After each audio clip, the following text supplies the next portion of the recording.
श्रीगुरुभ्यो नमः। ॐ नमो भगवते वासुदेवाय। ॐ श्रीकृष्णाय परब्रह्मणे नमः। अथ नवनवतितमं दशकं। वेदमन्त्रमूलात्मका विष्णुमहिमानुवर्णनम्। विष्णोर्वीर्याणि को वा कथयतु धरणे। कश्चरेणुन्मीते यस्यैवाग्रित्रयेण त्रिजगद्विमितं मोदते पूर्णसम्पते। योऽसौ विश्वानि धत्ते प्रियमिह परमं धाम तस्याभियाया। त्वद्भक्ता यत्र माध्यन्त्यमृतरसमरन्तस्य यत्र प्रवाहः। आधाद्याशेषकर्त्रे प्रतिनिमिषनवीनाय भर्त्रे विभूतेः। भक्तात्मा विष्णवे यः प्रदिशति हविरा दीनि यज्ञार्जनार्धौ।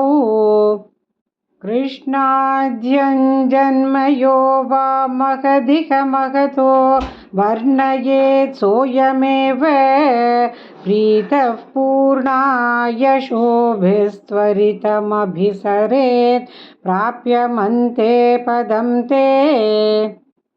हे स्तोतारः कवीन्द्रास्तमिह खलु यथा चेतयध्वे तथैव व्यक्तं वेदस्य सारं प्रणुवत जननो पार्थलीलाकथाभिः। जानन्तश्चास्य नामान्यखिलसुखकराणीति सङ्कीर्तयध्वम्। हे विष्णो कीर्तनाद्यैस्तव खलु महतस्तत्त्वबोधं भजेयम्। विष्णोः कर्माणि सम्पश्यत मनसि सदा यैः स धर्मान् बध्नात्। यानीन्द्रस्यैष भृत्यः प्रियसख इव च व्यातनो क्षेमकारी।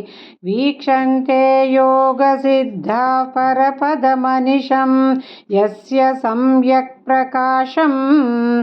विप्रेन्द्रा जागरूकाः क्रतवबहुनुतयो यच्च निर्भासयन्ते। नो जातो जायमानोऽपि च समधिगतस्त्वन्महिं नोऽवसानं। देवश्रेयांसि विद्वान् प्रतिमुहुरपि ते नाम शंसामि विष्णो। तन्त्वां संस्तौमि नानाविधनुतिवचनैः अस्य लोकत्रयस्याप्यूर्ध्वं विभ्राजमाने विरचितवसतिं तत्र वैकुण्ठलोके। आपसृष्ट्यादिजन्याः प्रथममयि विभो गर्भदेशे ददुस्त्वां। यत्र त्वय्येव जीवा जलशयनहरे सङ्गता ऐक्यमापन्। तस्याजस्य प्रभो ते विनिहितमभवत् पद्ममेकं हि नाभौ। दिक्पत्रं यत्किलाहुः कनकधरणिभृत् कर्णिकं लोकरूपम्। हे लोका विष्णुरेतद्भुवनमजनयत् तन्न जानीथ यूयम्। युष्माकं ह्यन्तरस्थं किमपि तदपरं विद्यते विष्णुरूपम्। निहारप्रख्यमाया परिवृतमनसो मोहिता नामरूपैः। प्राणप्रीत्येकतृप्ताश्चरथमखपरा हन्त नेच्छा मुकुन्दे।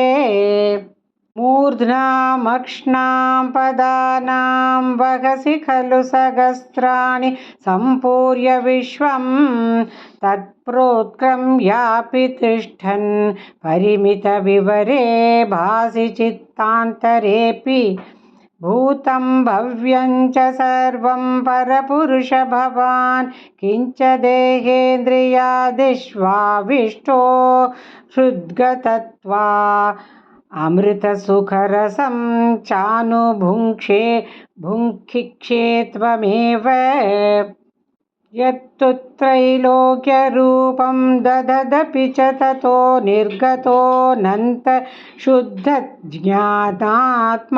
वर्तसे त्वं तव खलु महिमा सोऽपि तावान् किमन्यते स्तोकस्ते भागयेवाखिलभुवनतया दृश्यते त्र्यंशकल्पं भूयिष्ठं सान्द्रमोदात्मकमुपरि ततो भाति तस्मै नमस्ते अव्यक्तं ते स्वरूपं दुरधिगमतमं तत्तु शुद्धैकसत्त्वं व्यक्तं चाप्येतदेव स्फुटममृतरसाम्भोधि कल्लोलतुल्यं सर्वोत्कृष्टामभीष्टां तदिह गुणरसेनैव चित्तं हरन्ति मूर्तिं ते संशयेऽहं पवनपुरपते पाहि मां कृष्णरोगात् नारायणाखिलगुरो